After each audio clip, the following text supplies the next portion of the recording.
Okay. Yep, we are recording. Yeah. So, all right, let's get this thing going. Good evening, folks. I appreciate you for being here. It's Friday. You know what it is. There's all this stuff going on. Juneteenth activities, Celtics game coming up. In a couple hours, we could be, not a couple hours actually, but in a little bit over a couple hours, we could be we can be hanging our 18th banner. I don't know how you feel about that, Dr. Engram. Are you a basketball fan? And Oh, yeah, I'm a basketball fan. Obviously, uh-huh. I'm a New Yorker, so we don't do the Celtics. However, you know, after a after a exhausting experience of living in Dallas, I'm fine if Boston wins this. Oh, you are. I'm Okay. fine with it. I'm fine with it. Fine with Well, it. I appreciate that because Yes. I think that in no instance am I fine if New York wins. I mean, they're not playing, so it's like, you know. I'm sorry. I wish I But I could feel, trade. but I feel like I'm in the group of like New Yorkers who grew up in a time where we were all Chicago fans. You know what I mean? We're more so MJ fans who happen to play for Chicago, right? Yeah, yeah, yeah, yeah. Rather than being like, but you know, all the uncles and everybody were like, you know, big Knicks fans and Ewing. So we had Ewing sneakers and all of it, but I didn't buy them, so I'd wear them. Oh, good times, good times, good times. And I know you've had a huge transition over the summer. Well, in the beginning of the summer, you're moving, you're doing all the things. So I appreciate you taking the time to do this with me. That shows the nature of our friendship. Yes. You just got to be there for each other sometimes. So, I I feel appreciate. like you always show up for folks that show up for you, and I tell people all the time I honor and respect the fact and the way you show up for my school and the way you showed up for me. So I feel like there's certain people that I will take the time amid unpacked boxes to Like to literally, folks, literally unpacking to hop boxes. on this Zoom. Yes, to hop on this Zoom for you. Like there's few folks who can get that from me. So Absolutely. definitely, It's how you build community. yes. I saw somebody mentioning on LinkedIn, how do you expect folks to show up for you if you've never built community, if you've never shown up for them? Like, don't get Yeah. mad when that doesn't happen. Yeah.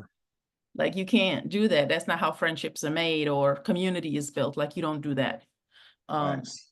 so so we're here for a couple of reasons. One of them, I asked my good friend, Fred Engram, to come and help me talk about my You got book. your blur on. You got your I blur know on. what, you know what, because I can't trust my family to help me with Got you. with my office. And so I had to look, y'all, let me take this blur off for 1 second So you can because show them the book. Yes. it ain't gonna work if Yes. I do this. Yes. Yes. Yeah, Yes. and so we're here to talk about this book, but we're here to talk about the book, but within context of what's going on right now. Yes. Um, I think in many ways our work intersects. We Mhm. we're very, we go hard for our communities, Yeah. for communities that have been minoritized and marginalized. And so we don't play about white supremacy or oppressive structures. So I think that, yes, we're here to talk about the book, but we're here to talk about a bigger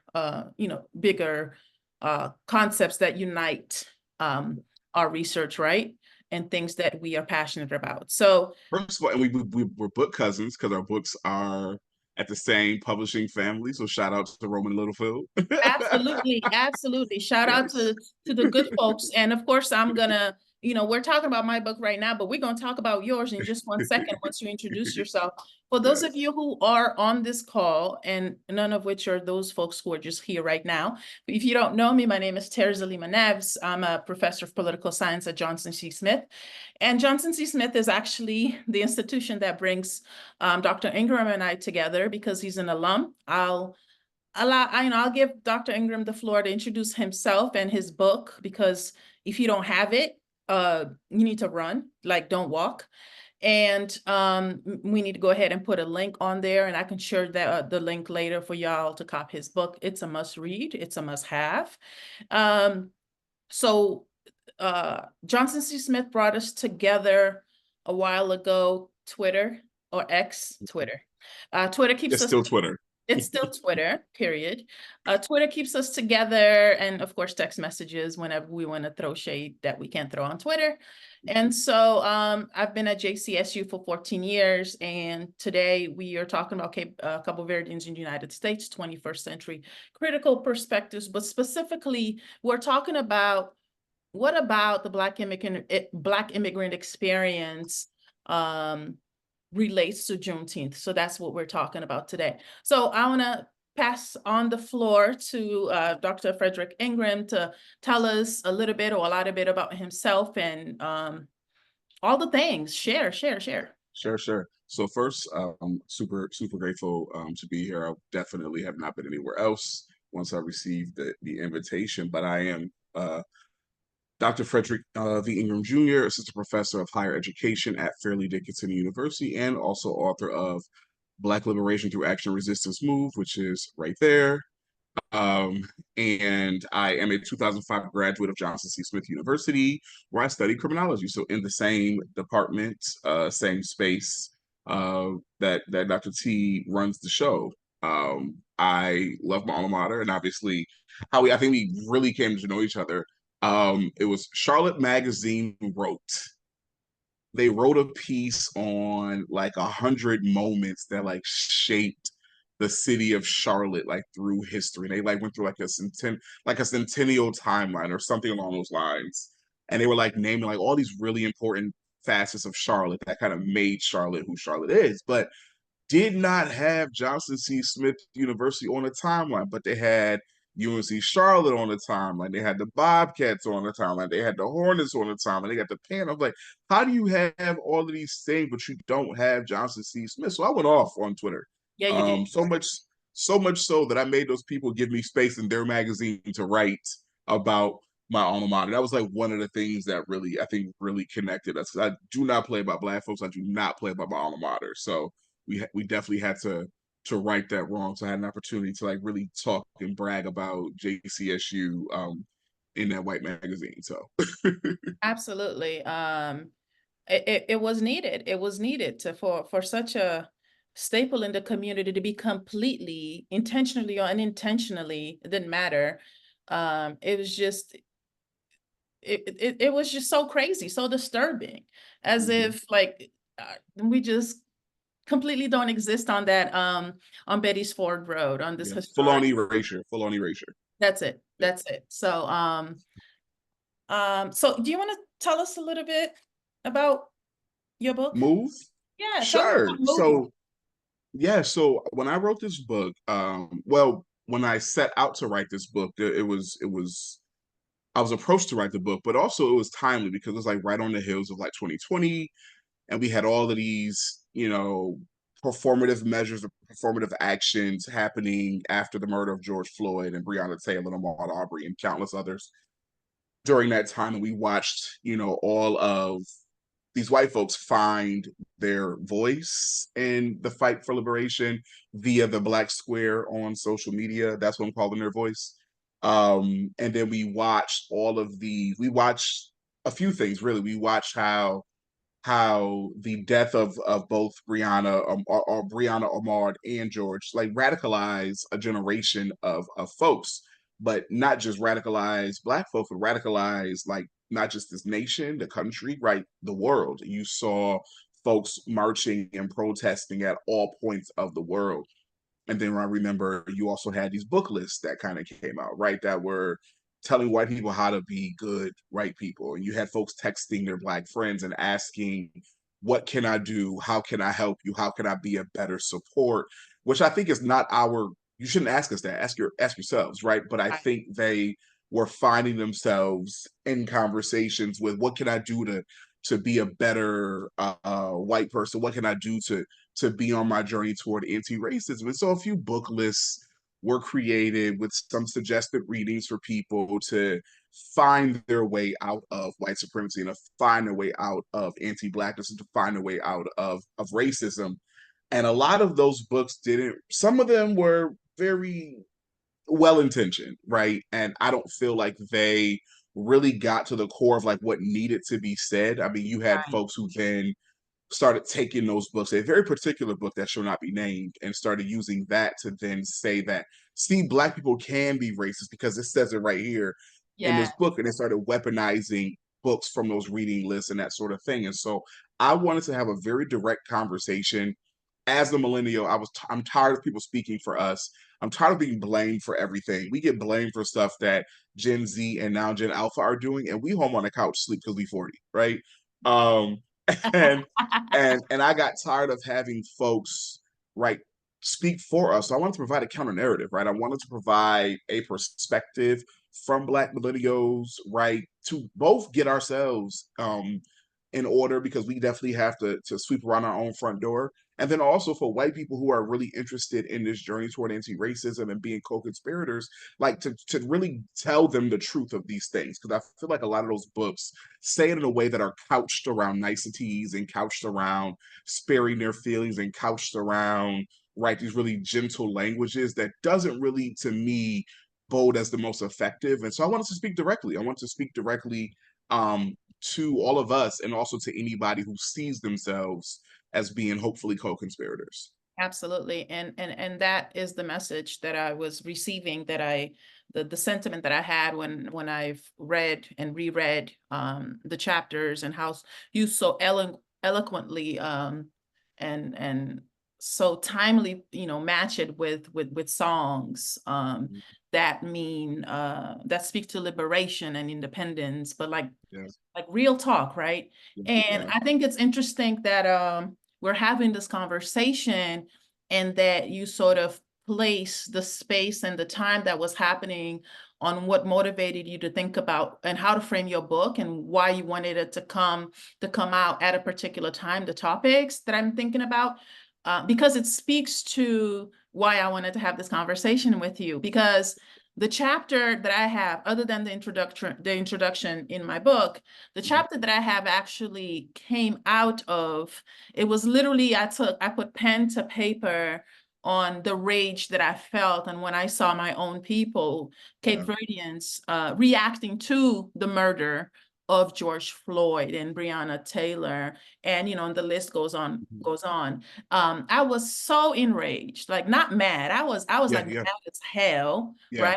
right? Because as a Black African woman, um, from Cabo Verde, for me to see my own people saying, well, if only Floyd would just listen, if only Breonna would have, if only Trayvon's hoodie was, why Mhm. didn't they listen or follow rules? And it was just like unhinged. The things that I was reading, and I had to put pen to paper, and that's where the chapter, Being a Good Immigrant Won't Save You from Racism, comes from. Mhm. So that's one of the that is the chapter Mhm. that I specifically want to talk Yes, to yes, my good friend yeah. here, my good Mhm. scholar friend, because we Yeah. share that. We share um, that that same notion and Rage. We share vision. that same rage. Hello, let's call it what it is. We both share the same rage at the same moment in time, and we Yes, continue yes. to feel it because we're just not going to stand for it. Fred, one of your staple statements, I think, Mhm. no, we're all using it because of you. Yeah, Y'all don't hate white supremacy enough for me. Like, are you kidding yeah, me? yeah. So talk to us a little bit about. Yeah.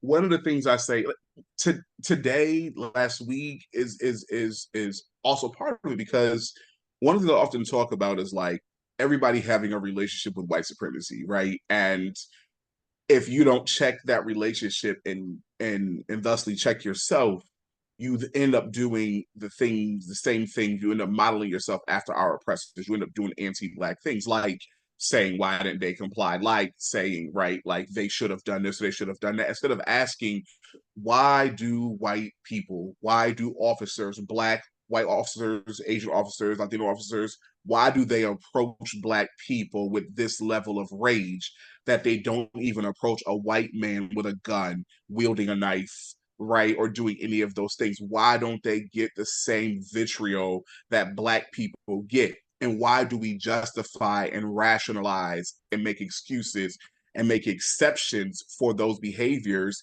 and never ever give ourselves grace to recognize our humanity, to recognize those things.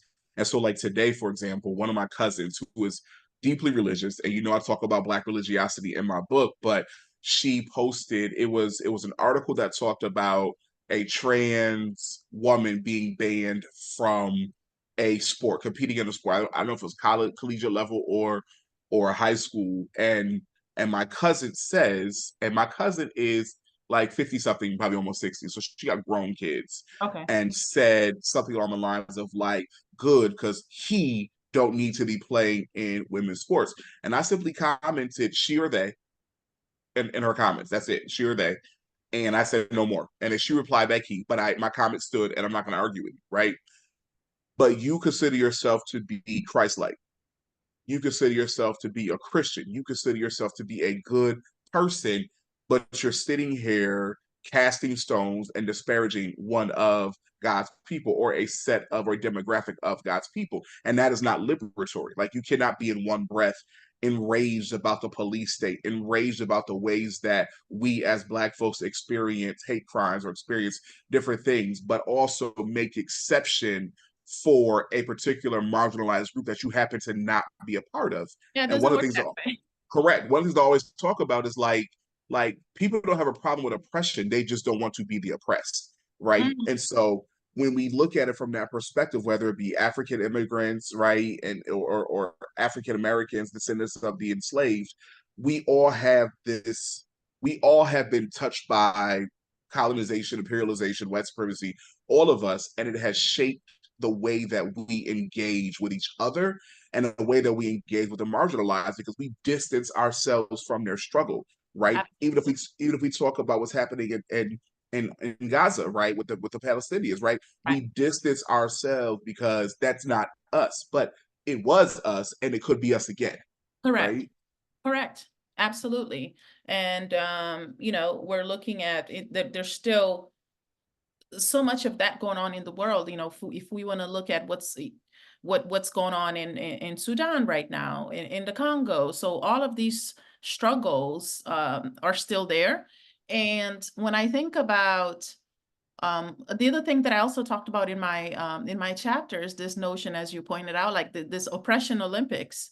I think Black folks get into this whole notion of oppression Olympics. Which one of us have had it worst? Mm-hmm. Well, that's not my struggle. Well, that's not my oppression. It may not be. Like, our oppressions look very different depending on where we are in the world geographically and demographically, but it's still there. It just takes multiple forms. So I think one of the reasons why I wanted to have this collection is to share our stories, to for us to see the diversity of the stories, not to show difference, but to show that there's different stories within all of this. And still connected. Right, and it's interconnected. This journey to liberation that we're all are on.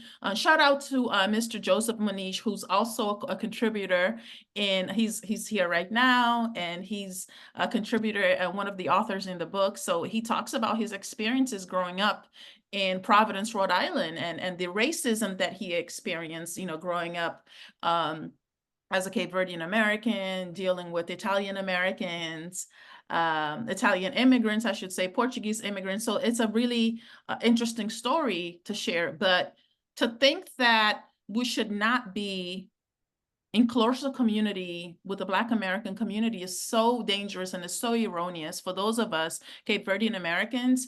That is where I want our conversation to be headed next. It's extremely dangerous, and it's proven itself to be not helpful over the years since the community began in the United States, the Cape Verdean community in the Yeah. West. And Yeah. so because most Black Americans anecdotally will say, well, Cape Verdeans are not trying to be, they're not trying to be Black. Mm-hmm. And rightfully so. There are those of us who don't want to mess with the Black community. And it's complicated. And I talk about that in the book. I talk about the discrimination and the racism faced by African Americans, by Black Americans in the United States. And when Cape Verdeans arrived here on the shores of New Bedford, Massachusetts, and they see this happening, the Cape Verdeans were like, well, that's how they're being treated. We don't want to I get don't want no treated. parts of that, right? So it's crazy as hell, but it's the truth. Yeah, So we gonna call the truth out. We're gonna say this is what it is. yeah. But then as you go along, so then there are those Cape Verdeans who could pass, Mm-hmm. right? Those of lighter skin who could pass for white and were able Mm-hmm. to get other jobs, and who could get jobs, first of Mm-hmm. all, and they did so. But Mm-hmm. one of the main reasons why Cape Verdean communities remained insular was because the Portuguese community was not messing with us, and we weren't messing with the Black American Mm-hmm. community. Mm-hmm. Mm-hmm. That is the truth. It's Yeah, not, me trying to sugarcoat it. yeah, It's a fact, and that's what it yeah, is. But yeah, as I mentioned in my chapter, if we don't grapple with the truth, call it what it is, but then move forward from it and really understand what African American, what the plight of Black people in this country looks like right now mm-hmm. and used to look like, then we can't be asking for no solidarity. We're going to continue in this divide. It's going to be crazy. And that's why I felt that Juneteenth, Yeah. amongst other important Mm-hmm. moments in Black history, Black American history, was where you and I needed to have a conversation Yeah. on. When I think about it, I think often, and part of this understanding of the relationship with white supremacy and how we have to all navigate it, it gives me a bit of it gives me both awareness and grace, right? In some aspects, in terms of like our lived experience as Black people at large, the whole diaspora in America, because naturally, right, if they all have heard about the Black experience via TV and what they saw, and then once Africans arrived here, regardless of what group they were affiliated with, it's like, well, I don't want to be treated like that, so I must separate myself and tell my children, do not associate Correct. with the descendants of the enslaved because they're going to treat you like that. But then I think about Amadou Diallo when I was like 14. Mm, I think about the yeah. 44 warning shots into his physical body, right? And I Okay. think about that, and it's like, you're trying to create a separation, but white people and the cops don't give two shits about that separation. Yeah. When they see a Black man, a Black woman, a Black child, they don't see you as separate and apart from. They don't. They see you Period. as Black, and it's sometimes even worse if they're xenophobic, right? If they're right wingers, it's even worse for you because you hear taking up space, stealing our jobs, and doing all of these things, raping our people, and all these other different things that almost places you in an equal danger, right? And so it doesn't make sense to separate yourself. It only makes sense to join in community. Absolutely. When I think about Juneteenth, even too, like as a New Yorker, right? We grew up now. Were there Juneteenth celebrations? Yes. Do I remember like my family deeply being entrenched in that? I can't say that we were. There were so many festivals and so many things that we went to that were Black centered. Yeah. We might have been, I just don't remember, right? I remember being around a lot of Black culture, like a lot of Black things, but I don't remember Juneteenth as a celebration specifically until I got Yeah. older, right? And then that awareness of like what Juneteenth is and what it was for and what it marked and like how important it is for history. I also understand like we have to make space for the learning and the understanding of that. And then being in Texas when Juneteenth became a federal holiday, That's right. I'm like, that wasn't what we asked y'all for, right? Like we Performance. said, literally we said stop killing us. We didn't ask for plates and napkins and ice cream and painted street signs and Yeah. murals. And for a lot of our respectable people, they looked at that as 2020, 2021 is like, oh, it's a start towards racial reconciliation. I said, it's not. It's No. called shiny object syndrome, right? Because they believe that we don't have enough good sense. We don't have enough awareness of self.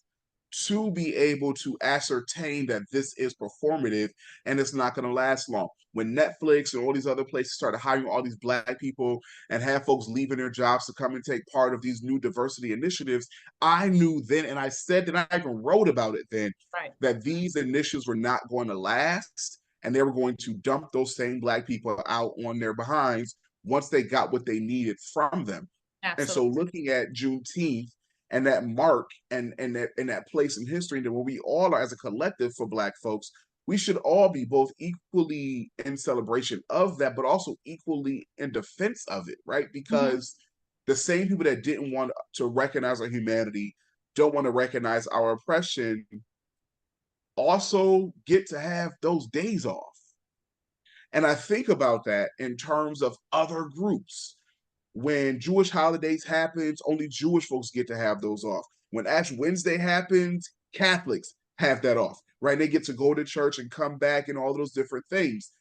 But you never see organizations and companies saying that if you are not African American by birth or Black, right, you must be at work, right? Like you Yeah. don't get to benefit, participate. Everybody gets it. And that's what we call in CRT interest convergence, right? Because they gave us this holiday, but it's also beneficial to white people, Right. right? It's also beneficial to white people. It's not just ours. It's not just for Black folks and Black folks in solidarity. It's also white people. And then we are these institutions where we got to share space. It was crazy to me being in Texas where Juneteenth was founded and the university having a celebration of it and having to share that with white people or being asked by Fortune 500 companies to come and talk about Juneteenth and talk about it for free. Like the levels of performance that existed and that were taking place like during that time for me Mhm. was wildly chaotic, right? And it is Mhm. why it is so important for us to understand the dynamic of that is importance to Black folks and Blackness. And so we can also preserve it. Yeah. So you don't think, what do you think? So you're saying non-Black people should not be I celebrating? think white people should be out of the way. I 1,000% believe that this should be a Black folk holiday. And Yes. should we be off and should it be paid? Yes. But if you are not Black, carry your ass to work, right? And and some people may not agree with that because they're like, oh, we should be inclusive. Why do we always got to be inclusive, Yeah. right? Why do we always have to be the ones to make space for everybody else, but nobody has to make space for us? And we have to justify it. When we say, I want Black people only, look at what's taking place. Like MIT is being sued because they had a scholarship that was specifically for women of color, right? You Right. got the fund in Atlanta that was sued because they said it discriminates against people who are not Black. We have had to create these spaces for ourselves because white people excluded us and kept us out. And then when we get our own space and we get our own opportunities to be able to celebrate us, to support us, then um they block us or do all of these things to disallow us to be able to have that space. Ooh, do you know that Joe person? Who's that? With I the don't. muffins. Oh, No, I don't know. And just so that we're clear, folks, we're in conversation, and then in about 6 minutes, we will go ahead and open it up for Q&A. So at 7:40, feel free to type your questions into the chat. Just to sort of have control over the space a little bit, so to have some clarity. We're gonna have folks type in their questions onto the chat as opposed to letting folks go off mute. We don't necessarily know everybody who's in the space, and I want to make sure that we all stay safe and respectful of each other. Yeah, so that is why I'm not unmuting, because Dr. Engram and I are still in conversation until about 7:40, and then Q&A will open up.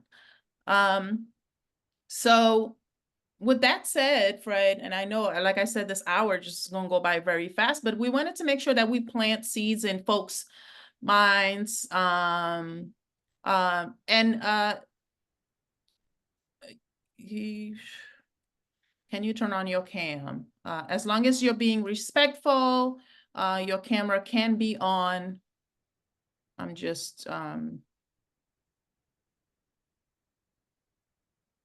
yes, you can turn on your camera as long as it's within the safe rules and regulations and policies of Zoom and this space. So what is the charge, right? So we always, we talk, we have this space. We wanted to just sort of reflect. But I have two questions for you. What are some of the ways that we can build cross-community solidarity? Yeah. And what would be your charge for both, well, I would say to Black immigrant Yes. communities in the United Yeah. States?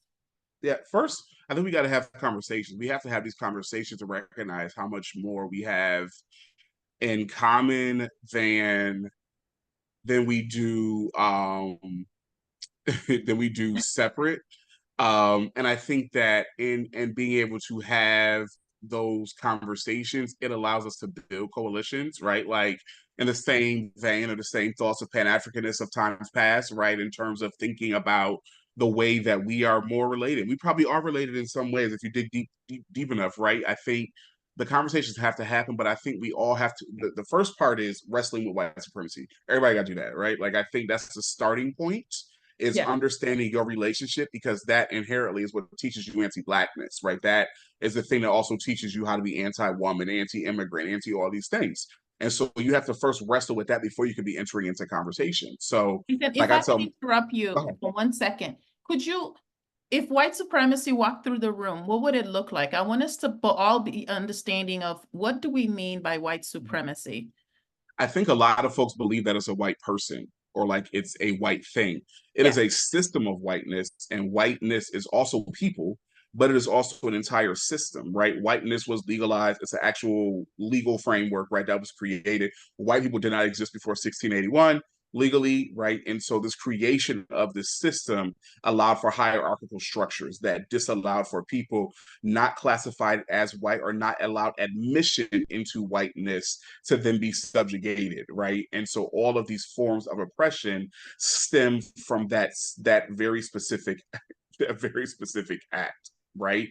And in terms of the way that we operate, right, we then carry a lot of those norms. And so white supremacy looks like, right? I tell people all the time, white supremacy is it's fatphobic, right? It's homophobic, it's transphobic, it is anti-immigrant, it is right, centering a particular religion, Christianity, over all the others, and then saying all the other religions are worshiping the devil, right? It is all of these things that say that our experiences and our blackness is to be questioned, right? Or not good enough, right? It is the judging of folks based on politics and respectability. It is judging of folks based on these norms that we were forced into. It is being Eurocentric as a starting point. This idea that like the nuclear family has to consist of yeah, right a man, a woman, a child, a boy, a girl, a picket fence, and a dog. Right? It is all of those things that makes us believe that our blackness is not good enough, our blackness is not sufficient, and that our blackness needs conditions or boundaries. yeah, absolutely. Thank you for that. I want to remind us, JJ and Joe, I want to remind us of the rules. Please be kind to each other and to watch how we talk to each other. And if I have to keep having those conversations, that I'm gonna kindly ask you to log off, or I'm gonna log you off myself. We're trying to keep the space safe. Okay, so now you can go on. So you're basically saying having conversations with. You think conversation is what, just I think we, I think, I constant think we conversation. have, I think we have to because I think even within our own friend groups, like there are cultural differences. Like I'm always in conversations with one of my close friends who's Guyanese, right? And although he grew up in the States, we have very different views on a lot of things. Like he leans heavily into the politics of respectability. He leans heavily into making space for people that harm and to continue to find grace for them. Whereas I'm very clear about my boundaries, right? I'm very clear about I don't tolerate disrespect. I don't tolerate oppression. I don't tolerate subjugation as being a facilitator of it or someone victimized by. Like I'm clear on those, but like he has these very specific things. So I noticed that that's a cultural Yeah. difference, right?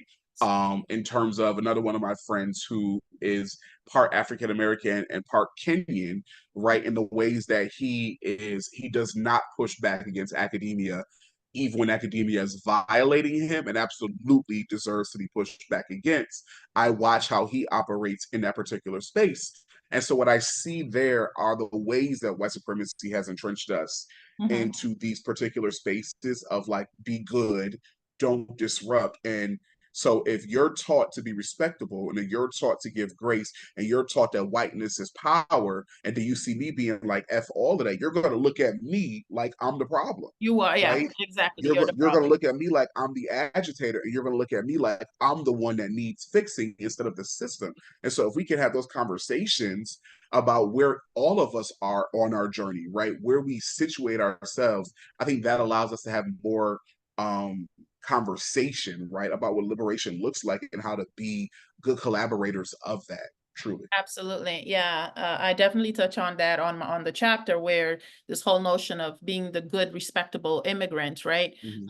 If you just keep your head down, you don't answer back to the system when they tell you, even though you have, I think about, so many of us, so many of our parents in that generation that worked the factories, for example, even though you have the day off, but if they call you if they call you to come in to work, you don't want to say no because you might get fired, even though that there's labor laws that says you can't get fired, right? In states like, Rhode Island and such. But also watching the disrespect, the disrespectful way in which they treated my mother, um, at the hospital where she worked, and she was during the pandemic, not offering her PPE, right? The protective gear, allowing her to go into a room where a COVID patient had just passed, like died. And and then in that moment, after 30 years of being in the United States, and she realizes that, oh shit, this system doesn't really give a fuck about me. Okay, I'm putting Yeah. 2 weeks and I retire. And in those Mhm. 2 weeks, because I have so many days off because I'm the good immigrant, I don't take time off, that I'm Mhm. really actually going to use my 2 weeks and bye bitches, I'm out, period. Mhm. Like, Yeah, yeah. I'm putting my 2 weeks notice, and I'm out because I'm going to take the 2 weeks off. And like seeing my mom have, taking her power back 30 plus years after, of living in this country, and saying, forget about being the good immigrant. Like, fuck respectability politics. And so Mhm. that was pretty, just a moment Yeah. there.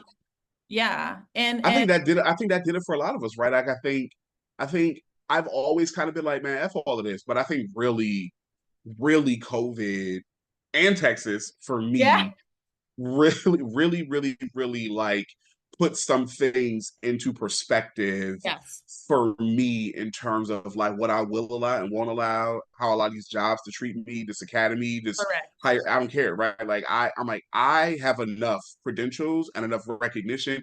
I'm gonna go get a job. I'm gonna be okay. But what I'm not gonna tolerate is this bullshit, right? I'm not gonna have Yeah, y'all play to my face. I'm not going for it. And I think that's liberatory, right? And understanding that. And absolutely. a lot of us can't get there because we are still like, but, instead of having the awareness of self and being like, I gotta choose me, I gotta choose my safety, right? As somebody who has asthma, I was terrified of times of like not being able to require students wear masks in my office in Texas, right? When they would come see me, could not require. So all I could do is have them put up a plexiglass around my desk, but like that doesn't keep out when somebody coughs, Nah, right? It can move nah. around that. And so like I had to request that, but I could not request that my meetings be virtual, that if students want office hours, they were like per law, right? Like if students want access to you, they have to be able to have access to you. Like we couldn't ask them, right? like, can we meet outside in the Yeah, open? They're like, yeah. if it's that serious, like we can get a conference room, but we're still in closed space, right? And so It is watching those serious, right? things, It's like, it's yeah, very yeah, serious. yeah, watching those things really make you realize like how much they don't care about you at all. So you, Yeah, like your mom did, like you got to choose self. you do. And just like Dr. Engram mentioned, white supremacy is not about white people. I work at an HBC, or Historically Black College and University, and you know, there's so much of white supremacy that is still upheld, and the patriarchy, and there's, you know, because they belong to traditional systems that say these are the ways that, you know, we have to operate in, even in Black spaces. And so it's a constant struggle and fight to say, no, this is not the way we have to operate. There's other ways that we can honor and be true to ourselves. And, you know, as Black people, as people of color, as queer folks, and, you know, all the different identities that we are. So we can talk about this forever. So I'm gonna pause right there. And folks, do you have questions? Please put them into the chat. Feel free to do that. And I will read them out loud and we will go from there. So feel free to do that if you have any questions. And if for some reason entering questions into the chat is a problem for you, because we're trying to be as inclusive as possible, please let me know. And you know, feel free to go ahead and take yourself off mute. I'm just gonna ask that, you know, you just, again, remain respectful and disrespectful.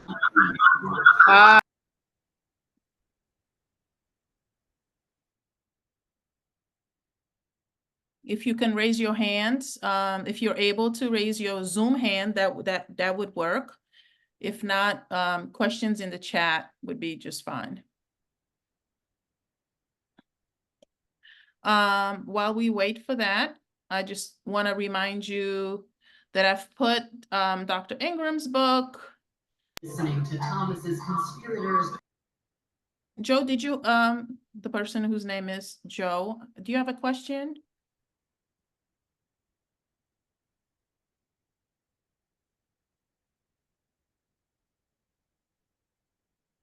No? Okay. So I've put Dr. Engram's book link in the chat as well, and I'm going to put the link to my book in the chat as well. So this is what happens when you moderate your own event, Fred, Okay.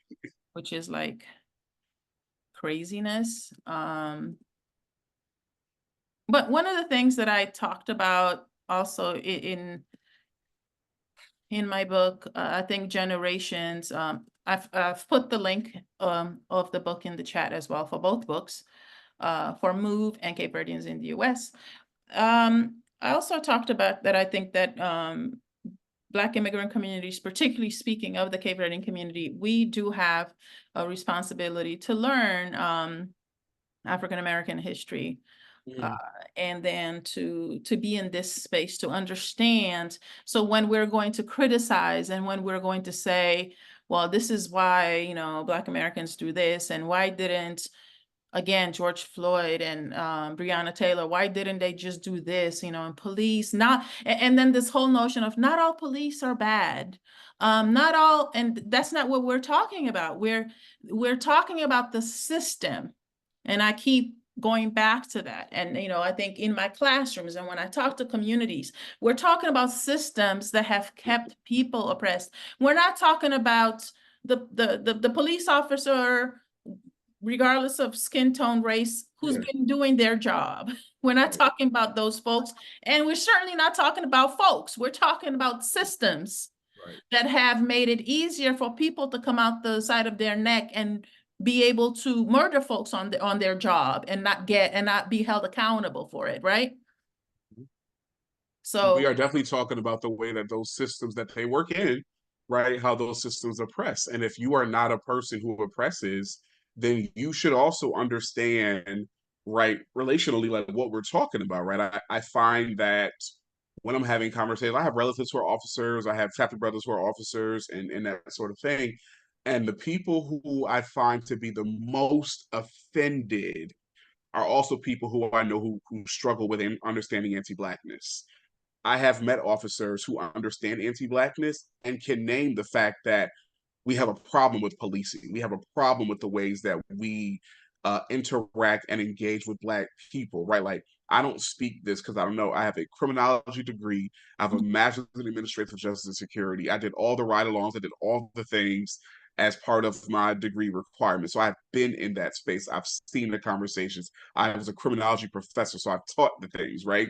And so in understanding that, right, I understand that the system Mm-hmm. is inherently anti-black. It is inherently anti-black, and to believe that it isn't is not being honest with yourself about those realities and the ways that these systems have been created from slavery Right. and still in existence now without a recalibration. They never restarted. There was never a reconfiguring of what that looks like and in relationship to us as a people. And then we institute them onto college campuses, into every facet of life.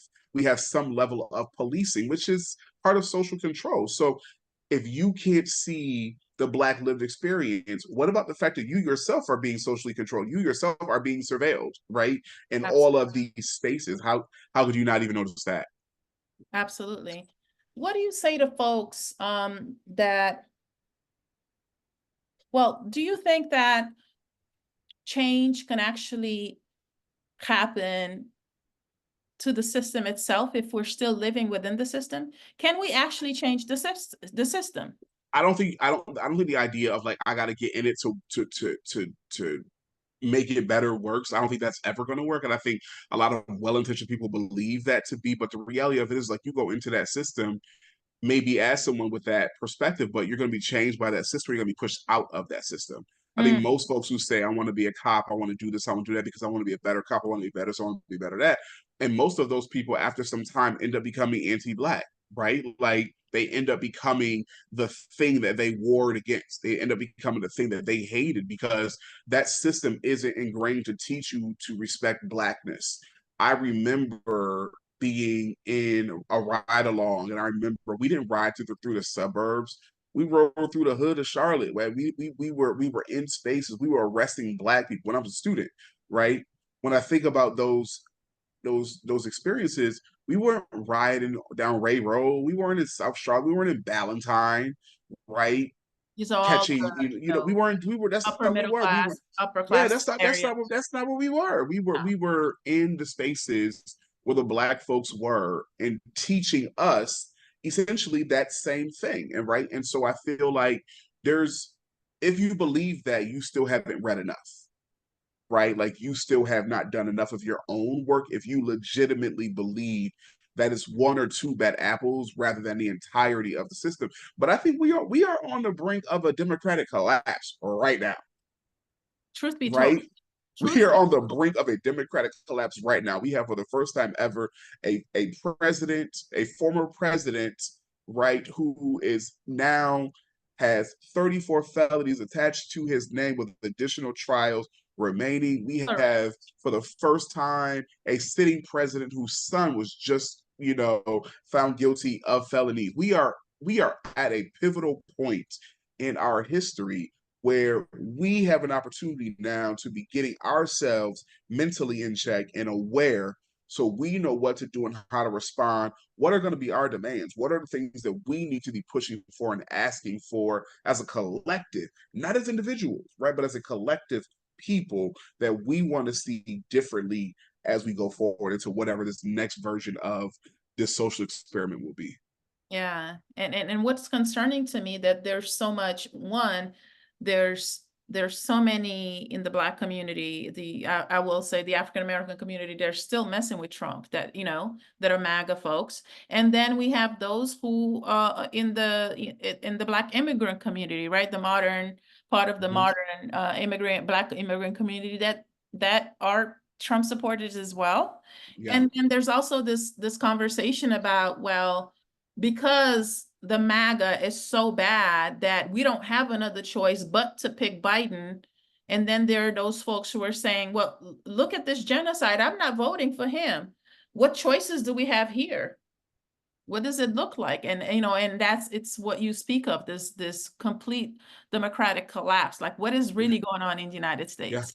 Because when we have boxed ourselves into this lesser of two evils mindsets, right? Correct. And I'm always gonna vote. Like that's I literally one of the first things I did in my new city was go to the Board of Elections yesterday to register to change my voter information, and I'm gonna vote. Will I vote for president? That's still to be determined, right? But I'm definitely voting down the rest of those folks, right? Because those Yeah. are the things that directly impact our everyday life and our everyday existence. And I need people to be aware of that. Like, even if you decide not to vote for a president at all, vote for local, vote for mayor, vote for those clerks, vote for the judge, because those are the people who are making these rules that are making your life hell, right? So you need to still be engaged in the political process in some way. Yeah, as a political scientist, and specifically in my classroom, I try to, I don't know how many times I'm going to repeat that. I'm a broken record. Like, okay, fine. You don't want to vote for the presidential, but you have to do it at the local level, Yeah. because those are the folks that are making sure either your lights are on or off in the streets. If you have kids, your education system, how is it, whether, so those are the elections that matter. And I think right now folks are too stuck on and too focused on whether or not we're voting for Biden or not, and or we're voting for Trump, or that we don't have any choices. Like, Mhm. what's that gonna look like? So Folks are far, far, far, far, far too lax for me in terms of this. Like apolitical to me is also anti-blackness. It is, right? Because oh we don't live in a society where we get to be apolitical. There are too many of us who have lost our right to be politically engaged, right. right? There are too many of us who died for our right to be politically engaged for you to have that right and to be passing that off, right? But also complaining about the systems and complaining about groceries costing too much and all of these things. Like, you have a say in that. And Yeah. if you didn't have a say, they wouldn't be fighting so hard to keep you from having a say, right? Mm, And so, yeah, being apolitical is also being anti-black, and that's also a deal breaker for yeah. your boy. Dear, I love that. Well, gosh, I think we've covered so much. We've covered a little bit of Juneteenth, a little bit of what solidarity may look like between the two communities. It sounds also like a lot of understanding. We're not going to agree, or we're not going to agree with everything, but we can sure have those conversations, and then ask questions on why things happen, honoring cultural differences, but also not upholding systems of, the white supremacist system that tells us this is how we need to act. This is Mhm. how you need to act so you don't get killed by the police, Right. or that you don't get passed over for that job. This is how corporate looks like. So these are the ways that you have to behave. Um, but conversations definitely need to happen, education, and we need to take an interest. I'm a firm believer that those of us who come to the United States, we have a responsibility to look up, to know what the history of this country looks like, or looked like, for those that look like us as well. And I'm not talking about that is, not everybody has access to school, to college. I'm talking simply about having conversations with people, because honestly, that's when I first started realizing what was going on in high school, and having conversations with my Black friends who were born Yeah. and raised in the US. Like, oh, you didn't know this happened? No, tell me more. And from that, curiosity led to Black studies courses in Yeah. undergrad. Yeah. And so all of that, also the connection, I see the Yeah. connection between the Cape Verdean struggle and the Yeah. Black American struggle. So Yeah. yeah, that's how it all. Let me tell you the thing about history is that either you go and meet the history, or the history will come and meet you. Listen, you better say that again. So Either go you and meet the go history, meet, y'all, or the history will come and meet you. There is and no it's avoiding it. in this place. No, and I think this is a great way to end because it feels like the history is meeting us right Hmm. now. It is. The history is coming back, and here it is, repeating itself. And but we gonna do what it takes to keep those conversations going. And it's 8 o'clock. I know Yep. folks are trying to run to go to the Celtics pregame, Yes. whatever they, I have friends who are at Juneteenth events right now who are doing two things at once. And I appreciate you. You're here, but yet you're at another celebration. So I appreciate you. Dr. Fred Engram, I appreciate your time. Yes, you could have been unboxing and doing all Yes. the things, but you're here with me on a Friday night. Thank you, brother. No problem. And I appreciate all of you for being here. And so look out for the next book talk. I am talking to another JCSU affiliate. This is my former student at JCSU, political science graduate. Now he's doing his postdoc at University of Chicago, Dr. Ramon Garibaldo Valdez. We're going to be talking about knowledge production in academia. Who's responsible? Who's allowed to tell people's stories? Ramon is Mexican and an immigrant community activist. So we're going to be flipping and having a whole other side of this conversation related to my book tour. So join me on Thursday, June 20th at 7 p.m. So same time, same place. Thank you again. Thanks, Fred. And I'll talk to you later, y'all. Appreciate y'all.